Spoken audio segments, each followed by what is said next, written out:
नमस्कार, स्पेशल 26 में आप सबका स्वागत है। मैं हूं अनिल सिंघवी। 2025 में एफआईज ने भले ही बाजार में जमकर बिकवाली की हो, लेकिन उनके सामने घरेलू म्यूचुअल फंड ने रिकॉर्ड खरीदारी की है और डटकर मुकाबला किया है।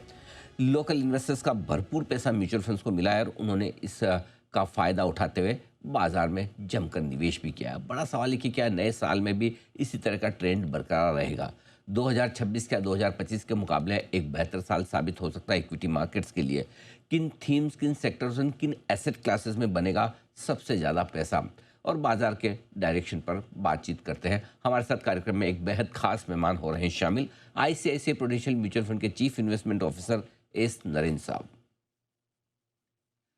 नरेंद्र सर, गुड मॉर्निंग, बहुत बहुत स्वागत है आपका। धन्यवाद हमें समय देने के लिए। सबसे पहले सर, आपको आईसीआईसीआई प्रूडेंशियल म्यूचुअल फंड की पूरी टीम और आपके लाखों करोड़ों निवेशकों को नए साल की बहुत बहुत बधाई, शुभकामनाएं, और उम्मीद करते हैं कि इतने सालों से आप लगातार उनके लिए वेल्थ बनाने का जो काम कर रहे हैं, 2026 में ये काम और बेहतर तरीके से हो और ज़्यादा वेल्थ आपके निवेशकों की बने, ये हमारी शुभकामनाएं सर। जी बिजनेस का व्यूअर्स का भी शुभकामनाएं और वेरी हैप्पी 2026। बिल्कुल सर, और पहले एक बधाई आपको और भी देना चाहता हूँ। अभी इसी साल आपके कुछ ही दिन पहले आपकी कंपनी का आईपीओ भी आया। ज़बरदस्त रेस्पॉन्स मिला, लिस्टिंग भी दमदार हुई, इन्वेस्टर्स बहुत खुश भी हुए। तो आपको कॉम्प्लीमेंट्स, बधाइयाँ उसके लिए भी। एक बहुत ही बेहतरीन आईपीओ, बहुत ही बेहतरीन लिस्टिंग। आपकी कंपनी ने भी अब कैपिटल मार्केट में अपनी पारी की शुरुआत कर दी है। 2025 सर कई मायनों में बड़ा इंटरेस्टिंग रहा है। हालांकि पैसे बहुत ज़्यादा बने नहीं मार्केट में लोगों के। क्या आउटलुक है सर 2026 को लेकर के? आपको लगता है कि एक बेहतर साल साबित हो सकता है? आई थिंक अगला साल इंडिया के लिए अच्छा होना चाहिए रिलेटिव टर्म्स में, क्योंकि इंडिया का मैक्रो बहुत अच्छा तरीके से चल रहा है। करंट अकाउंट डेफिसिट लो है, फिस्कल डेफिसिट लो है, इन्फ्लेशन लो है, ग्रोथ हाई है। इसके कारण 2026 रिलेटिवली अच्छा होना चाहिए। 2025 में इंडिया बहुत अंडर परफॉर्म किया है, क्योंकि 2025 बिगिनिंग में मार्केट बहुत ओवर वैल्यूड था बाकी मार्केट से। 2025 अंडर परफॉर्मेंस के बाद अभी मार्केट बाकी मार्केट जैसा हो गया है, और long term growth story India का अच्छा है compare to many other markets. इसलिए 2026 रिलेटिवली अच्छा होना चाहिए। लेकिन प्रॉब्लम क्या है कि 2026 में ग्लोबल मार्केट्स बहुत कॉस्टली है, पर्टिकुलरली अमेरिकन मार्केट। उसके कारण कुछ गिर सकता है अमेरिकन मार्केट, वो मुझे पता नहीं है उतना, बट लेकिन वो रिस्क है। उसके अलावा 2026 अच्छा होना चाहिए। काफ़ी समय से लोगों को डर है कि एआई वाला बबल बन रहा है अमेरिकी बाज़ारों में, वैल्यूएशंस महँगे, वैल्यूएशन की तो आपने बात कही भी। क्या वो एक बबल का डर रहेगा 2026 में? वो बबल है या एक्सट्रीम वैल्यूएशन है वो पता नहीं है, हुँ, हुँ। लेकिन वो रिस्क है, हुँ, क्योंकि बहुत सारा कंपनीज का मार्केट कैप ट्रिलियन डॉलर पहुंच गया है। हुँ। उसके कारण बबल नहीं है, क्योंकि हम सब यूज कर रहे हैं। इसके कारण वो बबल नहीं हो सकता है, लेकिन एक्सट्रीम वैल्यूएशन तो है ही। और एक्सट्रीम वैल्यूएशन से गिर गया तो इंडिया और सभी मार्केट भी गिर सकता है। इंडिया तो कम गिरेगा, लेकिन हो सकता है, वो रिस्क है। अभी 2026 देखेंगे तो इंडिया का रिस्क नहीं है, बट ग्लोबल का रिस्क जरूर है। इंडिया में एकमात्र रिस्क नहीं तो भी एक जो बड़ी इवेंट बची है, बाकी शायद 2026 में हो, हमारी ट्रेड डील। क्या लग रहा है सर, इसको लेके क्या व्यू बन रहा है? बाजार इस पर कैसे रिएक्ट करेगा? सी हमारा इन्वेस्टिंग में बोलते हैं ट्रिगर, वो एक पॉजिटिव ट्रिगर होने वाला है। कब होएगा हमको पता नहीं है, आपको मुझसे ज्यादा पता होगा। और जब होगा वो पॉजिटिव ट्रिगर है। कब आएगा मुझे पता नहीं है, जब आएगा वो पॉजिटिव ट्रिगर है, वो भी एक पॉजिटिव है। रिलेटिव रिटर्न इंडिया का पॉजिटिव आने के लिए है। ठीक बात। ए- वही वही हमारा व्यू है। बिल्कुल। नरेंद्र सर, 2025 में सबको लगा कि थोड़ी सी अर्निंग ग्रोथ धीमी होती हुई दिख रही है। पिछली तिमाही में थोड़े रिवाइवल के संकेत आए हैं। क्या लग रहा है आपको सर, साल 2026 वापस अर्निंग मोमेंटम स्ट्रॉन्ग करेगा, कंपनियों की कमाई बढ़ेगी? आपका क्या अनुमान है? 2026 में अर्निंग्स का स्कोप थोड़ा ज्यादा दिखता है, क्योंकि 2025 में जीएसटी का कम किया है। 2025 में इनकम टैक्स कम किया है। 2025 में इंटरेस्ट रेट कम किया है। ये तीनों के कारण 2026 का अर्निंग्स आउटलुक बेटर है 2025 से। इसलिए अर्निंग्स का सिचुएशन ज़रूर बेटर होगा, लेकिन इंडियन मार्केट ऐसा नहीं है कि बहुत सस्ता है, 2020 जैसा या ऐसा सिचुएशन नहीं है कि मार्केट बहुत सस्ता है। लेकिन 2026 का अर्निंग्स आउटलुक तो ज़रूर बेटर है 2025 से। बिल्कुल बात है। तो कम से कम बेहतर तो होगा, ये बात पक्की है। मिड 2024 में आए, 2024 के साल में आपने एक बहुत ही स्ट्रॉन्ग बोल्ड कॉन्ट्रा कॉल दिया था मार्केट के अगेंस्ट में कि मिड कैप स्मॉल कैप शेयरों में बहुत ज़्यादा तेज़ी हो गई है, वैल्यूएशंस बहुत ज़्यादा हो गए।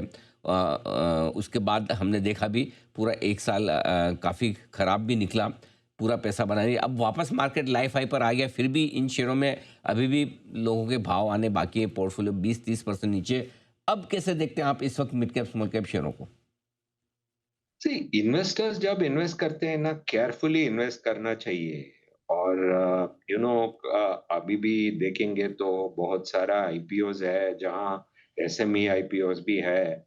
लोग इन्वेस्ट करते हैं, कुछ ग्रे मार्केट प्रीमियम देख के इन्वेस्ट करते हैं, कुछ वैल्यूएशन भी नहीं देखते हैं वो, और लॉन्ग टर्म आउटलुक भी नहीं देखते हैं।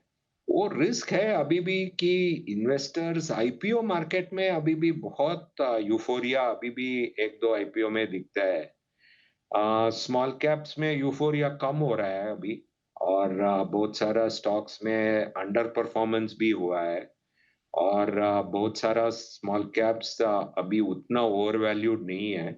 बट स्मॉल कैप साइकिल एक साल में खत्म नहीं होता है। 2024 में पीक हुआ तो एक साल में बॉटम नहीं होता, आउट नहीं होता है। लेकिन अभी यूफोरिया नहीं है, हुँ, हुँ। यूफोरिया कम हो गया बिल्कुल ठीक है। बात है। कैप में अभी भी ओवर वैल्यूएशन दिखता है बहुत सारा कंपनीज में। हुँ, हुँ। इस हम बोलते हैं कि सब लोग को एसेट एलोकेशन करो, क्योंकि मार्केट सस्ता नहीं है। आउटलुक अच्छा है लेकिन मार्केट सस्ता नहीं है। हुँ, हुँ। मार्केट का आउटलुक भी अच्छा होगा और वैल्यूएशन भी सस्ता है तो हम बहुत जोर से इक्विटी रेकमेंड करेंगे। वो सिचुएशन अभी भी नहीं है। ठीक बात, बहुत इंटरेस्टिंग बात आपने कही कि आउटलुक भले ही बढ़िया हो लेकिन उतना सस्ता बाज़ार नहीं दिख रहा है। क्या ऐसे में फिर मल्टी एसेट एलोकेशन फंड सबसे बेस्ट है निवेश करने के लिए आज से सर?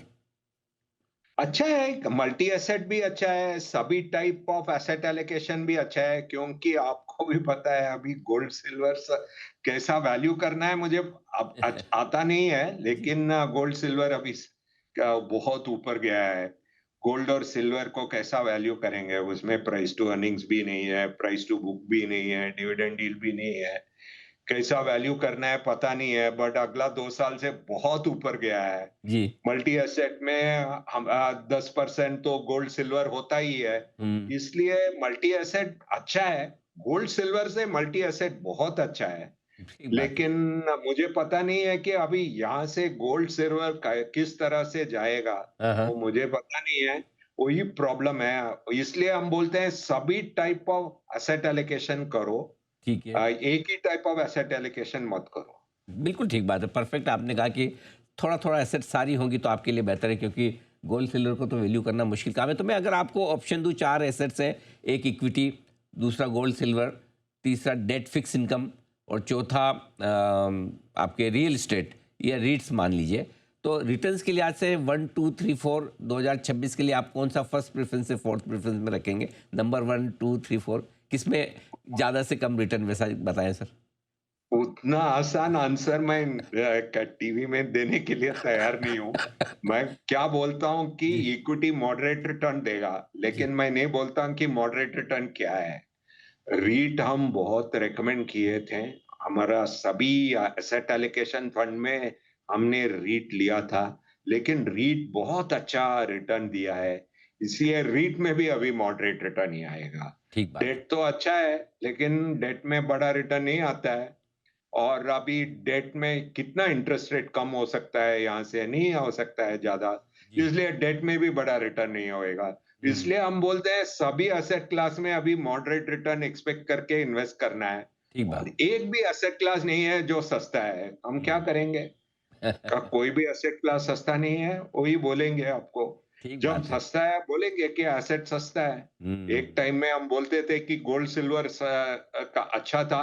वो समय में हम मल्टी एसेट को बहुत पॉपुलराइज किया था वो समय में। राइट। हम उस समय बोलते थे कि रीट बहुत सस्ता है, हम उसको भी पॉपुलराइज किया था। हाँ, लेकिन अभी एक भी एसेट सस्ता नहीं है, बट एक भी एसेट बबल भी नहीं है। हुँ, थोड़ा सिल्वर बबल में दिखता है, हाँ, उसके अलावा थोड़ा का बाकी एसेट इक्विटी भी बबल में नहीं दिखता है इंडिया में, हुँ, रीट भी बबल में नहीं दिखता है, डेट भी बबल में नहीं दिखता है, कोई भी एसेट बबल में दिखते नहीं दिखता है।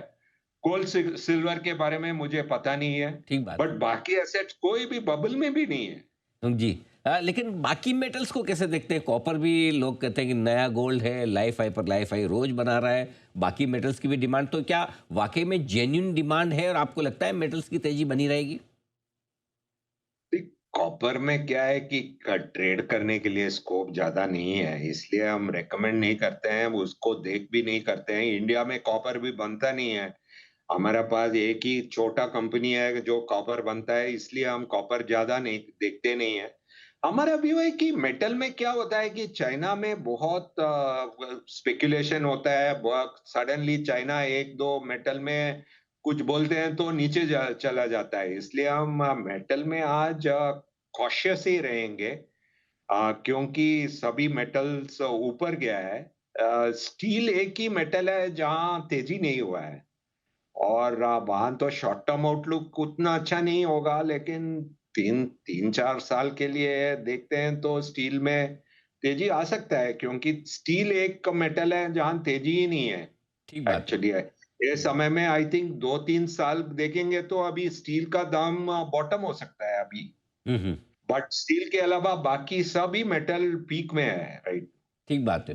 तो अगर निवेश करना ही है तो फिर स्टील में करना है, बाकी अच्छा एक और स्पेस जो आपकी खुद की अपनी है, कैपिटल मार्केट से जुड़ी हुई, चाहे वो म्यूचुअल फंड्स हों, एक्सचेंजेस हों, depository, wealth management firm, brokerage firm, बहुत बढ़िया तेज़ी है। क्या लगता है सर इस स्पेस पे आपके आईपीओ को जिस तरह से लोगों ने बड़ा तगड़ा रिस्पॉन्स दिया, लगता है ये स्पेस मजबूत रहेगी, ये सेक्टर पॉजिटिव है? उसके बारे में मैं बात नहीं करता हूँ, लेकिन हमारा जॉब है, हमारा इन्वेस्टर्स को देखभाल करना है, ज़्यादा मिस्टेक नहीं करना है। 1-2 जो मिस्टेक होता ही रहेगा, ज़्यादा मिस्टेक नहीं करना है, वही हमारा जॉब है।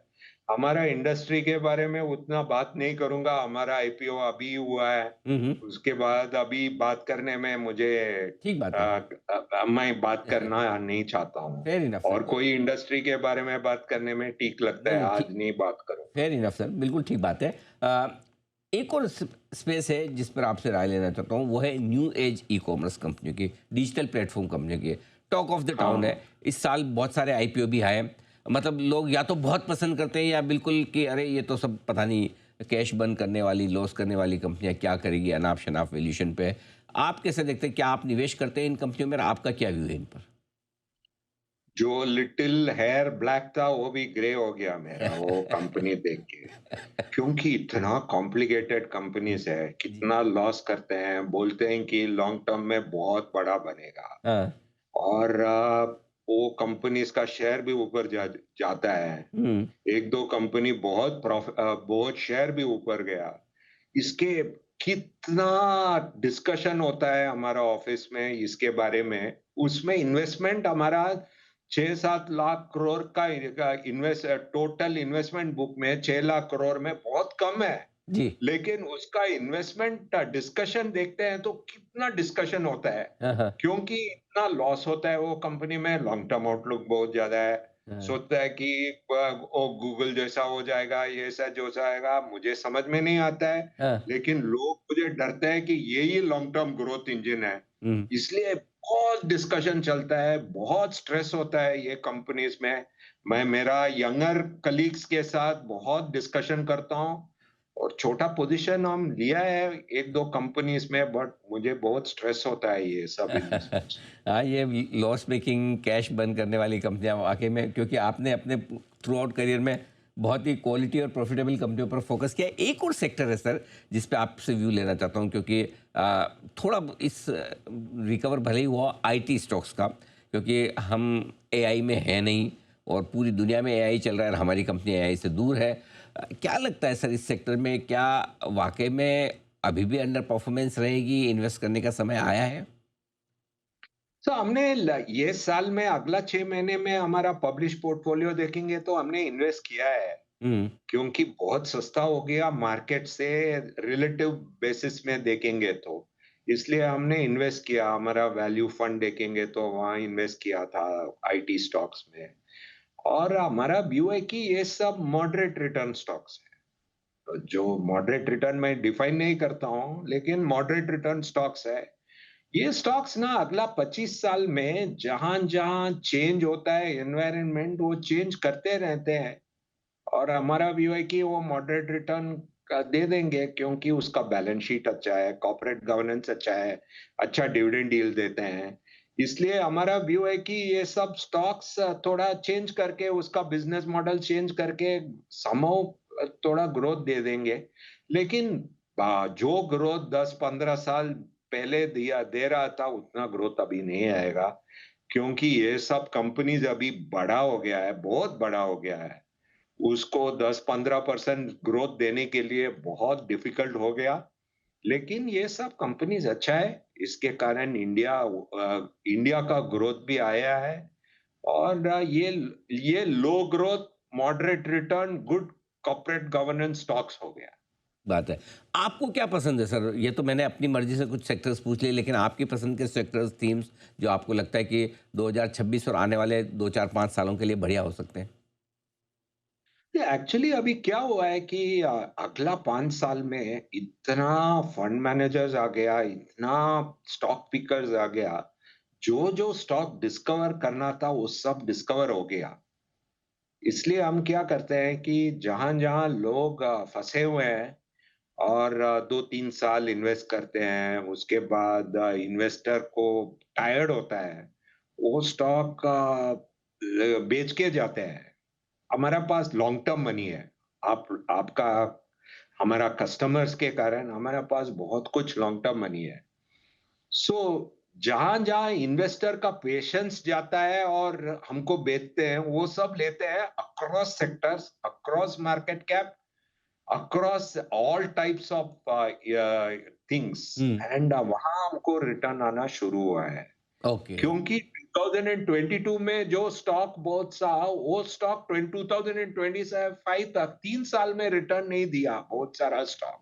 हाँ, तो इन्वेस्टर्स टायर्ड हो गया। और उसके बाद और भी क्या हुआ, एफआईएस भी बहुत सारा स्टॉक्स में बेचते जा रहे हैं अगला 1-2 साल में। हुँ, वहां भी हमको अपॉर्चुनिटी मिल रहा है कि बहुत सारा स्टॉक्स में जब बेचते हैं हम, वो लेते हैं जहां जहां जहां हमारा व्यू है कि अगला 3 साल में हमको रिटर्न बन सकता है। ये सब एक सेक्टर में नहीं है, बहुत सारा सेक्टर में है, बहुत सारा कैपिटलाइजेशन में है। अभी हम स्मॉल कैप भी बहुत अट्रैक्टिव हो गया है, 1-2 स्टॉक तो हम वहाँ भी लेते हैं। वही हमारा व्यू है at this point of time. बहुत एक सेक्टर भी नहीं है जहाँ डर्ट चीप है। 2018 टू 20 में हुँ, टेलीकॉम चीप था, मेटल चीप था, पीएसयू चीप था। हुँ, ये सब बहुत सस्ता था हुँ, और क्वालिटी स्टॉक्स बहुत कॉस्टली था। जी। अभी तो देखेंगे तो सब स्टॉक्स सस्ता भी नहीं है, बहुत कॉस्टली भी नहीं है। महँगे अभी भी हैं, बिल्कुल आपने ठीक कहा और जहाँ पर दूसरे इन्वेस्टर्स थक हार कर बेच दें शेयर, वो खरीदना ज़्यादा बढ़िया है। एक चीज़ और सर आपने रुपए पर मैं एक बार आपसे राय लेना चाहता हूँ। करेंसी हमारी इस साल फिर से कमज़ोर रही है, एशिया में सबसे कमज़ोर करेंसी रही है।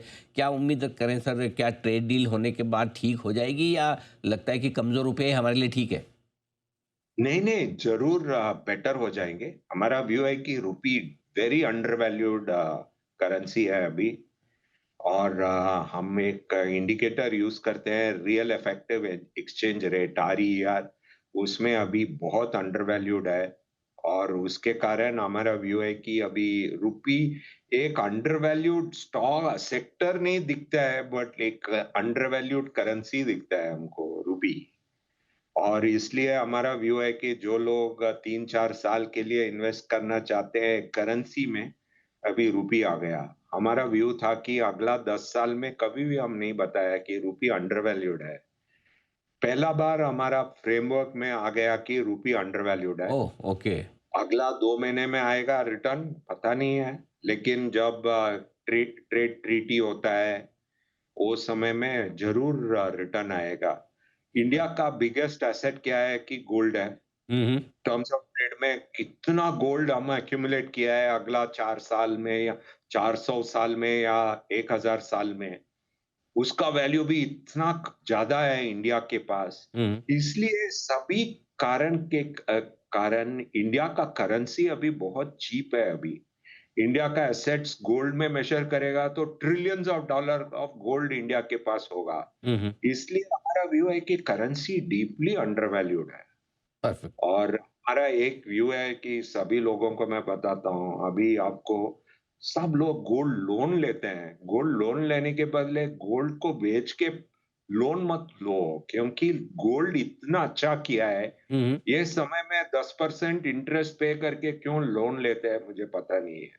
मैं सबको बोलता हूँ आपको लोन चाहिए तो गोल्ड बेच दो, बिल्कुल। बिकॉज़ गोल्ड अभी 10 year best performing asset class है। यही हमारा व्यू है।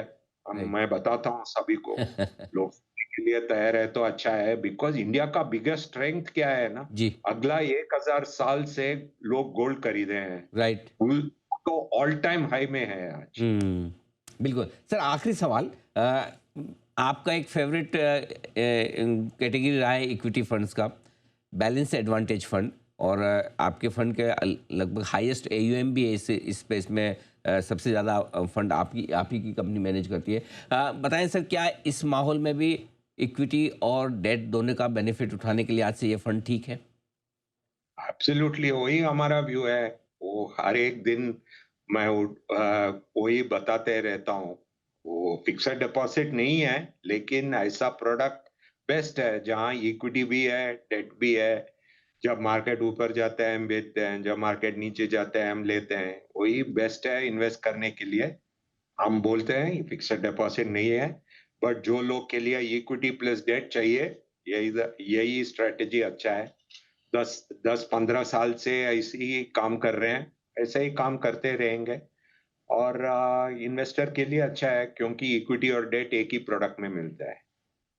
नरेंद्र सर बहुत-बहुत धन्यवाद आपका, आपने समय दिया और विस्तार से आपने बाज़ार के डायरेक्शन, इन्वेस्टमेंट के मौकों, अपनी पसंद के फंड्स और हर चीज़ पे आपने खुलकर हमसे बातचीत की। बहुत-बहुत धन्यवाद। Thank you so much sir आज हमारा साथ देने के लिए। इस खास शो में इतना ही, मुझे दीजिए इजाज़त। नमस्कार।